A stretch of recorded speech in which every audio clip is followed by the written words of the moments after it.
Inovația este adevăratul motor al progresului.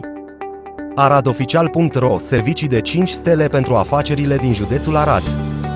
Ai un salon de înfrumusețare? Sau poate o afacere online? Un atelier de reparații auto? O pensiune sau hotel?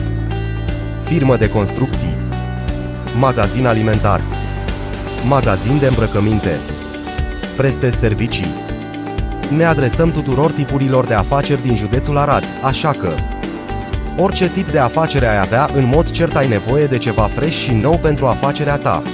www.aradoficial.ro, cea mai nouă platformă online de listare a afacerilor și prima care este dedicată exclusiv județului Arad.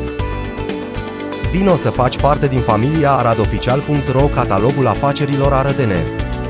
Listarea afacerilor locale este una dintre cele mai eficiente și importante strategii de marketing pe internet.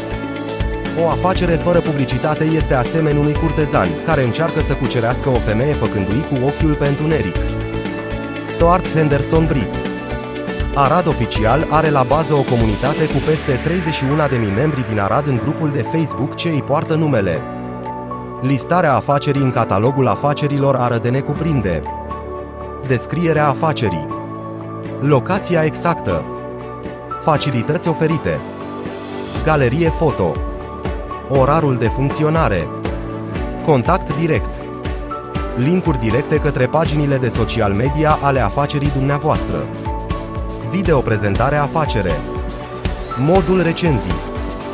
Dar stai că nu ai văzut tot! Te sprijinim și cu advertoriale. Te promovăm și în comunitatea noastră cu peste 31.000 membri. Te ajutăm și cu grafică, logo vectorial, design website, video animat. Pentru a deveni partener aradoficial.ro și a înscrie compania dumneavoastră în catalogul afacerilor arădene sau pentru a afla mai multe informații, vă răspundem cu drag la 0721485621 sau prin e-mail aradoficial@mail.com sau office@aradoficial.ro. Aradoficial.ro, catalogul afacerilor arădene, servicii de 5 stele.